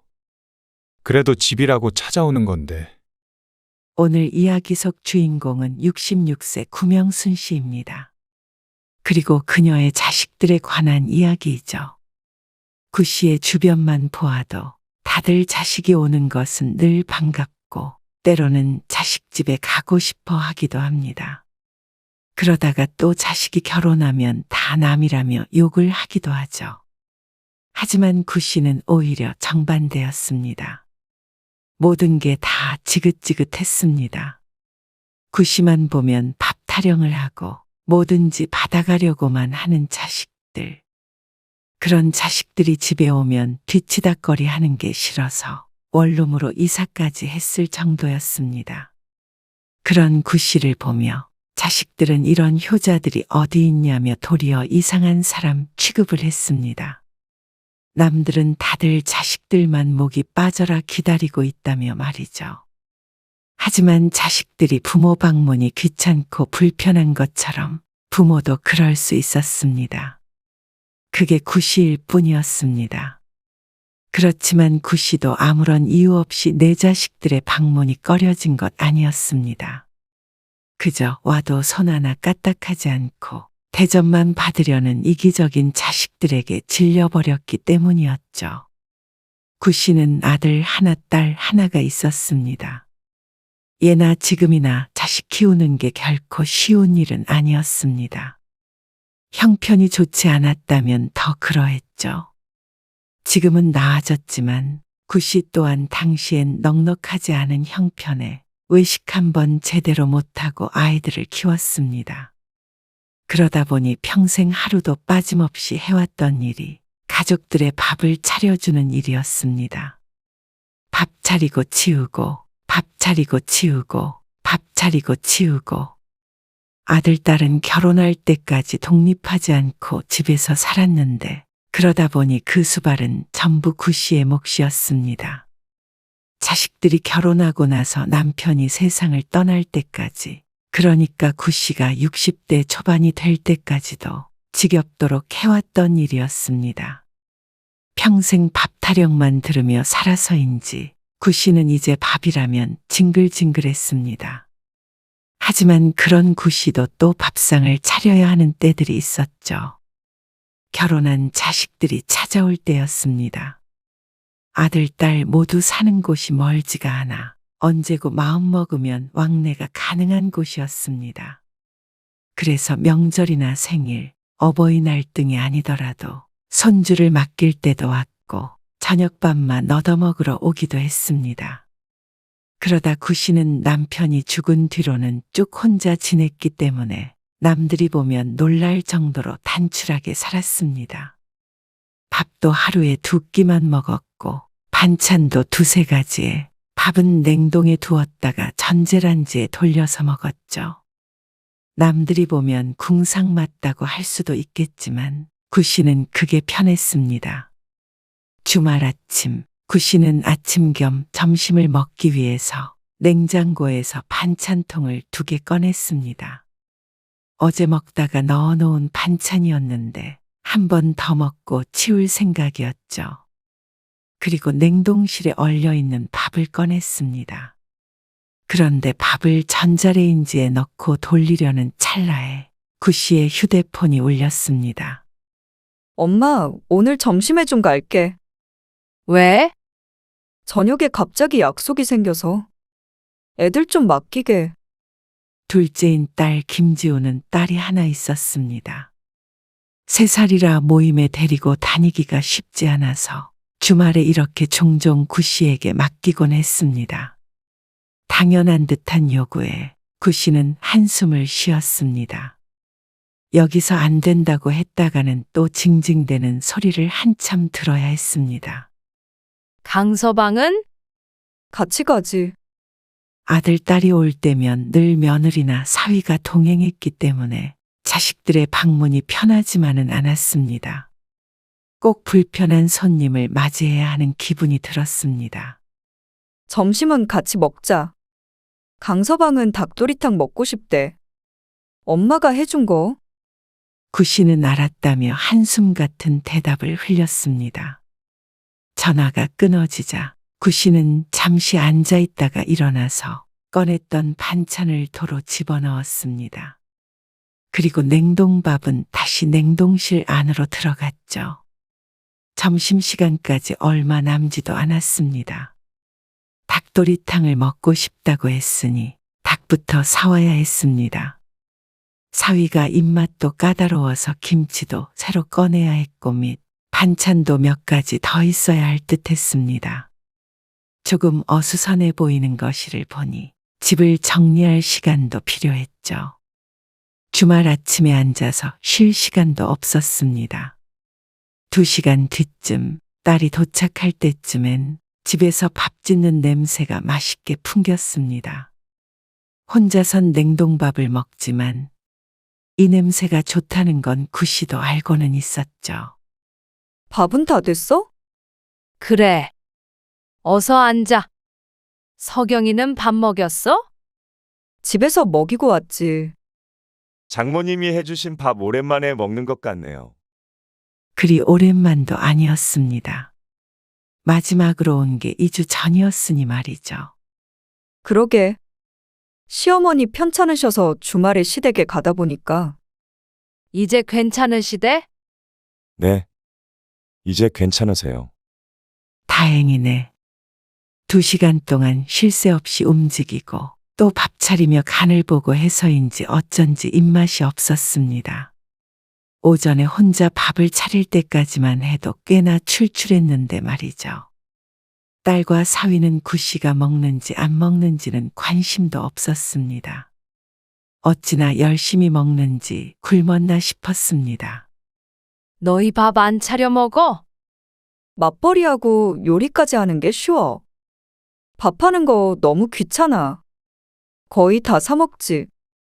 구 씨의 질문에 대답하는 딸을 손녀가 옆에서 귀찮게 했습니다. 엄마, 안 먹어. 입맛이 없네. 그래? 그럼 서경이 좀 봐줘. 나 밥 좀 먹게.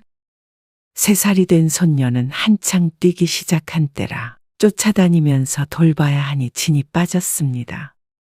그리고 식사를 하고 나서 손녀만 두고 돌아간 딸과 사위. 다음 날 아침까지도 아이를 데리러 오지 않아서 딸에게 전화했더니 한가한 소리를 했습니다. 어제 술을 많이 먹어서 힘들어. 이따 오후에 갈게. 너희 시어머니한테 맡기면 되잖아. 아무리 친정엄마라고 해도 매번 이렇게 애를 놓고 가버리는 딸 때문에 힘들었습니다. 시어머니 아프시대는데 어떻게 해. 다 나았다며? 애는 못 봐주시나 보지. 그리고 오후에 찾아온 딸은 또 사위와 함께 밥도 한 끼 얻어먹고 돌아갔습니다. 그렇게 일주일에 이틀이 사라진 기분이 들었죠. 딸만 그런 건 아니었습니다. 첫째인 아들 김종우도 마찬가지로 구 씨를 피곤하게 했습니다. 어머니, 김장은 언제 하실 거예요? 어느 날 며느리에게서 걸려온 전화. 김장이라는 소리에 벌써부터 지치는 기분이 들었습니다. 혼자 지내면 먹을 일도 많지 않은데 자식들 때문에 아직까지도 매년 김장을 해야 했습니다. 작년에도 재작년에도 이번이 마지막이라는 생각을 하며 김장을 했지만 언제나와 같이 김장 타령을 하는 며느리였습니다. 올해부터는 사 먹자. 구 씨가 그렇게 얘기했지만 며느리는 아랑곳하지 않고 말했습니다. 힘드셔서요? 그래. 요즘은 다 사 먹는다더라. 에이, 올해는 애 아빠랑 같이 가서 도와드릴게요. 아가씨한테도 연락해서 다 같이 하죠. 그러면 별로 안 힘들 거 아니에요. 사 먹으면 비싸기만 하고 진짜 맛없어요. 몇 년 전에도 사 먹자고 했다가 맛이 있네 없네 한참을 불평을 들어야 했었습니다. 아이고, 알았다. 하지만 딸에게 전화를 했지만 김치를 별로 먹지 않아서 작년에도 남았다며 올해는 안 줘도 된다는 말을 했습니다. 그 말은 김장을 도우러는 오지 않겠다는 것이었죠. 한 번도 온 적이 없으니 이번이라고 다를 리는 없었습니다. 그렇게 며느리의 성화에 절인 배추를 사다가 김장 준비를 마쳤는데 당일이 되어서 황당한 통보를 받았습니다. 어쩌죠? 급하게 친정에 좀 가봐야 할 것 같아서요. 큰 기대도 하지 않았습니다. 늘 당연한 듯 요구하는 자식들이 뭐 하나 제대로 도와준 적도 없으니 말이죠. 저녁에 들릴게요. 딸도 김치가 필요 없다고 하고 구 씨도 많이 할 자신도 없어서 김장은 적당한 만큼만 했습니다. 그리고 저녁에 온 며느리는 김장을 해놓은 김치에 3분의 2 정도를 가져갔습니다. 어머니, 괜히 저 때문에 혼자 고생하셨네요. 그러면서 봉투를 건넸습니다. 죄송해서 재료값 좀 넣었어요. 열어보니 5만 원짜리 지폐가 4장이 들어있었습니다. 차라리 이 돈은 안 받아도 되니 김장도 안 하는 게 좋을 것 같았습니다. 그래. 맛있게 먹어라. 그리고 다음 날 딸이 뜬금없이 찾아왔습니다. 엄마, 김장 맛있게 됐어? 몰라. 네 새언니는 맛있다고 그러던데. 정말? 한번 먹어보자. 딸은 구 씨의 김치 냉장고를 열어서 김치통을 꺼냈습니다. 그러곤 손으로 쭉 찢더니 맨입으로 먹으며 말했죠. 오, 맛있네? 나도 좀 가져가야겠다. 그러더니 딱 3포기가 들어가는 김치통 하나만을 남기고는 다 챙겼습니다. 안 먹는다며? 그래도 있으면 먹겠지. 너희 둘 다 오지는 않고 김치만 챙겨가? 그러니까 사 먹자고 했는데 기어이 하자더니. 내가 그랬나? 새언니가 그랬지. 그리고 딸내미가 김치 좀 챙겨가는 게 아까워? 딸은 셀쭉하게 말하면서도 야무지게 김치통들을 차로 옮겼습니다. 반찬 해놓은 건 없어? 없어. 갑자기 와서. 하지만 뭐 하나 가져갈 것 없나 냉장고를 뒤지는 딸도 구 씨가 해주는 밥이 맛있다며 오는 사위도 하고 싶지 않았던 김장을 하게 하는 아들 며느리도 누구 하나 구 씨가 필요로 하는 순간엔 곁에 있지 않았습니다. 예를 들면 병원에 간다거나 모임에서 다들 자식들이 효도 관광을 보내주거나 오래된 가구를 내다버릴 때에도 사소한 어떤 일도 자신들에게 도움이 되지 않으면 귀찮아했습니다. 구 씨는 그런 자식들을 보니 회의감이 들었습니다. 모두들 구 씨를 밥 차려주고 반찬을 해주는 기계로 보는 것 같기도 했습니다. 그래서 명절이든 생일이든 무슨 날이든 자식들이 오는 게 점점 달갑지 않아졌습니다. 가족끼리 다 같이 모이는 1년에 몇 안 되는 날이라 남들에겐 큰 의미가 있고 기쁜 날이겠지만 적어도 구 씨에겐 두려운 날이 되어버렸죠. 매년 자식들이 다 같이 모이는 날이면 며칠을 알아 누워야 했습니다. 옛날이야 자식들 시키고 며느리도 시키고 그랬지만 요즘엔 그럴 수 있는 때도 아니었습니다. 요즘 사람들이 숟가락 하나 놓는 것도 달가워하지 않는다는 걸 지난 몇 년간 몸소 깨달았습니다. 그러다 보니 모든 게 다 구씨 혼자 감내해야 할 일이 되었습니다. 정말?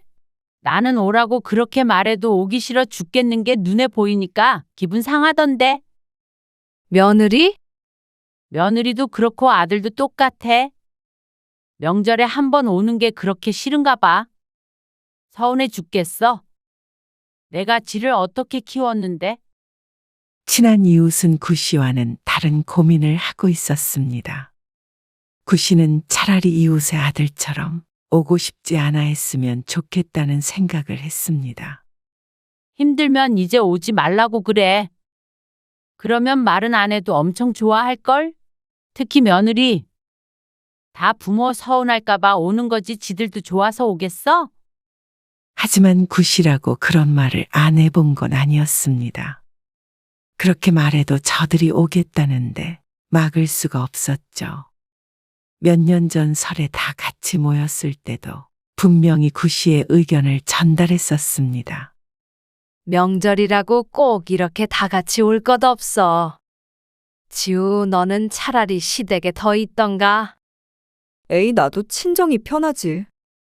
어머님, 저는 갈 친정도 없는데요. 아들의 결혼 후 혼자 계시던 안사돈까지 돌아가셨는데 며느리의 말에 구씨가 얼른 화제를 바꿨습니다. 아니면 너희끼리 여행이라도 가고 해. 요즘엔 부모한테 안 가고 다들 여행 간다며? 뭐? 그럼 엄마는 혼자잖아. 원래 혼자 사는데 명절이라고 뭐가 달라? 그러자 희한하게도 자식들 반응이 시큰둥했습니다. 구씨도 이렇게 말하면 다들 좋아할 줄 알았는데 말이죠. 아니면 밖에서 만나서 외식 한번 하고 헤어지면 되잖냐? 그래도 이런 때 아니면 언제 다 같이 모여서 잔치상에 밥 먹겠어요. 맞아요. 장모님, 저희 맨날 배달 음식 먹고 사는데 집밥 먹는 거 저는 좋은데요. 맞아. 애들도 있는데 나가서 먹으면 힘들기만 하지. 남매나 며느리, 사위 모두 사이가 나쁘지 않아 다행이라면 다행이었지만 구씨는 자식들과 입장이 달랐습니다. 명절에 오면 고생하는 건 구씨뿐이었기 때문이었죠. 참 꾸준히 와서 하루 이틀씩 자고 가는 자식들이었습니다. 굳이 오겠다는 것 쫓아낼 수도 없어서 매년 무슨 날만 되면 시집살이하는 며느리 마냥 한숨이 나왔습니다. 지난 명절도 마찬가지였습니다. 자식들이 오기 전부터 청소도 해야 했고 제사는 안 지내도 여럿이서 먹을 밥상을 차리려면 손이 이만저만 가는 게 아니었습니다.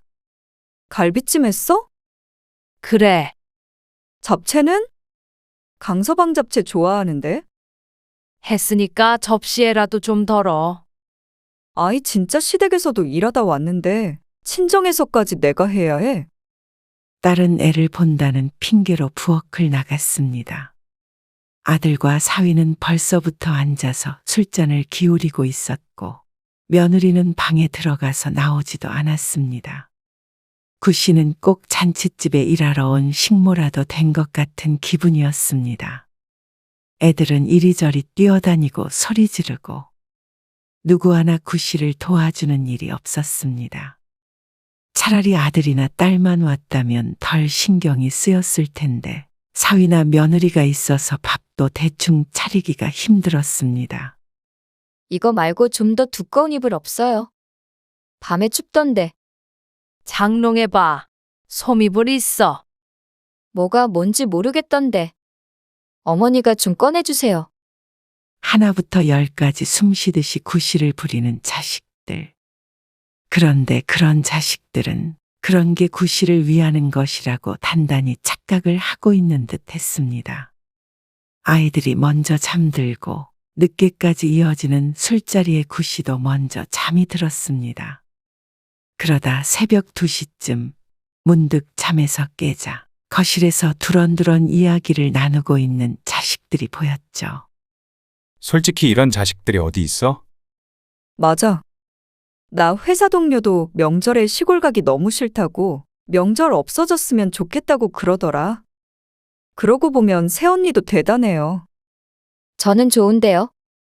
맛있는 것도 많이 먹고 어머님이 그리고 시집살이도 안 시키시잖아요. 아무튼간 우리 엄마는 복 받았어. 불편해도 늘 와서 이렇게 자식들이 다 효도하니까. 그러면서 이어지는 생색내는 말에 기가 찼습니다. 누군가는 배부른 소리 한다고 생각하겠지만 자식들이 정말 효자 효녀였다면 엄마가 자신들의 집에 가더라도 구씨가 하는 것만큼 대접을 해줘야 맞았습니다. 구씨는 얼마 뒤에 잠깐 들른 아들네 집에서 대접을 받게 되었습니다. 푸대접도 대접이라면 말이죠. 집에 먹을 것도 없고 애들도 숙제랑 공부도 해야 되고 뭘 내오라고 한 적도 없는데 뭐가 그렇게 불편한지. 구씨네 집에 오면 내 집처럼 드러누워 있던 며느리는 구씨가 방문하니 표정을 숨기질 못했습니다. 자고 가실 거예요? 아니, 하도 반찬 타령해서 전해주려고 들렸다. 그제서야 안심하는 표정을 짓는 아들 며느리. 밥상이라도 차려주길 기대한 건 아니었지만 너무한다 싶었습니다. 이게 아들네가 말했던 효도라는 건가 싶었습니다. 결국 그날 밥도 한 끼 못 얻어먹고 나오면서 참 많은 생각이 들었습니다. 불편한 건 당연히 이해했습니다. 구씨도 집에 자식들이 오면 불편한데 반대의 경우엔 더하겠죠.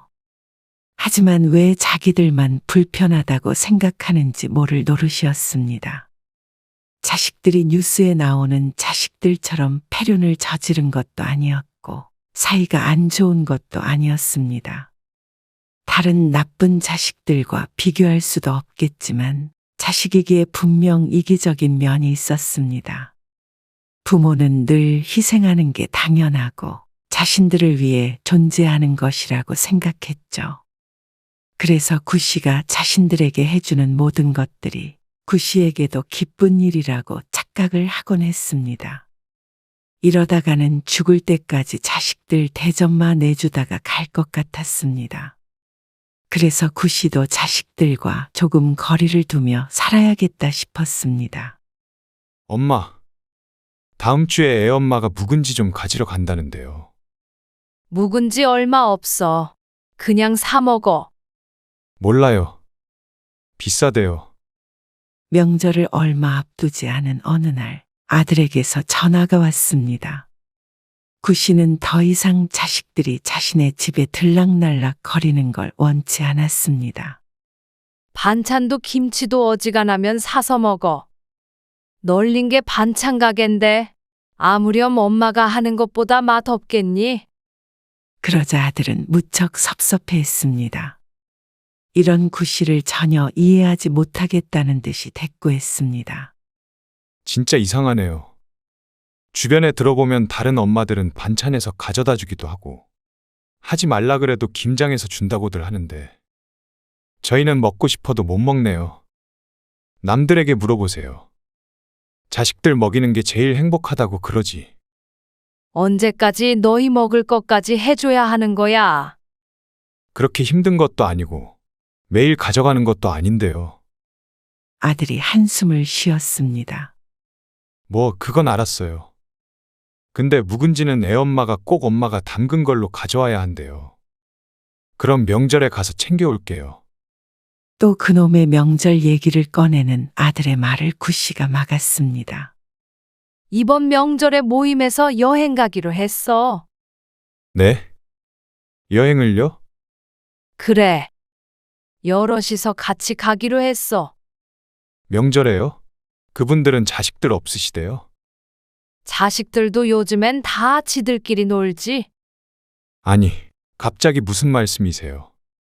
그러니까 너희들도 어딜 여행이라도 가던가 하라는 말이지. 갑자기 어디로 여행을 가요? 아니면 집에서라도 너희들끼리 오붓하게 있어. 아들은 기가 막힌다는 듯이 몇 번 헛웃음을 지었습니다. 사실 여행 일정 같은 건 없었습니다. 그저 집에서 편히 쉬고 싶었죠. 그런데 오지 말라고 했다가는 서운하네 어쩌네 잔소리만 들을 게 뻔해서 하는 수 없이 거짓말을 했습니다. 구 씨의 입장에선 선의의 거짓말이었습니다. 여행 일정이 있다니 어쩔 수 없었는지 아들은 전화를 끊었습니다. 그러자 얼마 뒤에 딸에게서도 전화가 왔습니다. 갑자기 웬 여행이냐며 그럼 명절에 누구 집에서 모여야 되냐고 불평을 했습니다. 오빠가 우리 집으로 오겠다는데. 나도 시집에 있다가 돌아와서 또 손님 맞으려면 힘든데. 그럼 네가 가면 되잖아. 그렇게 얘기했더니 새언니가 안 된다잖아. 참나. 시켜 먹자고 그래도 힘들다고. 그러면 그냥 따로 쉬면 되지. 안 그래도 그렇게 해야겠어. 나는 뭐 안 힘드나? 아무튼 새언니는 손에 물 한 방울 안 묻히려고 한다니까. 그건 딸도 마찬가지였는데 그 말은 구 씨도 속으로만 삼켰습니다. 그렇게 처음으로 혼자 보내는 명절. 세상 편했습니다. 밥도 평소처럼 간단하게 차려 먹고 거실에 앉아서 TV나 보고 있자니 몸도 마음도 편했죠. 아들, 딸들도 다들 저들끼리 알아서 좋은 시간 보내고 있겠거니 생각했습니다. 그런데 연휴 첫날 저녁 늦은 시간에 소파에 드러 누워있던 구 씨는 현관문 비밀번호를 누르는 소리를 듣고는 놀라서 몸을 일으켰습니다. 삐삐삐 소리가 멈추고 문이 덜컥 열렸습니다. 그리고 마주보게 된 아들과 구 씨. 엄마, 여행 안 가셨어요? 등 뒤로 땀이 삐질 나는 것 같았습니다. 뭐라고 둘러대려고 입을 여는데 그보다 먼저 아들이 인상을 쓰며 말했습니다. 여행 안 가신 거예요? 그럼 거짓말 하신 거예요? 아니, 왜 집에 계시면서? 아들이 빈 김치통을 바닥에 내려놓고는 거실에 앉았습니다. 명절에 자식을 못 오게 하는 건 엄마밖에 없으실 것 같네요. 저들도 서로 집에 찾아가는 게 달갑지 않아서 안 모이기로 했다면서 어째서 구 씨는 그러면 안 되는지 몰랐습니다. 이제는 명절에도 음식 안 하고 싶어. 몇 날 며칠 힘들고 내내 밥 차리고 치우고 이제 좀 그만하자. 지난번에도 말했잖아. 차라리 밖에서 사 먹자고. 아니면 따로 여행을 다니자고. 그냥 하시는 말인 줄 알았죠. 그냥 하는 말이 어디 있어. 너희도 내가 가면 불편하잖아. 나도 그래. 밥 차리는 것도 신경이 쓰여 힘들고. 자식도 집 떠나면 손님인데 매번 그렇게 떠들썩하게 손님 맞는 게 편하겠어? 그리고 김치도 좀 사 먹고 말이야. 구 씨가 바닥에 놓인 김치통을 가리키며 말했습니다. 그런 건 사 먹는다 쳐요. 그래도 명절에도 안 모이는 가족이 어디 있어요? 저희는 그러면 앞으로 어딜 가요? 그래도 집이라고 찾아오는 건데. 그 말에 또다시 죄책감이 들었습니다. 하지만 그 죄책감 때문에 그 고생을 해가면서 자식들 맞이하는 건 이제는 지쳤습니다. 그리고 앞으로 10년, 20년 더 할 자신도 없었죠. 그런데 아들은 나름 절충안이라며 제안을 했습니다.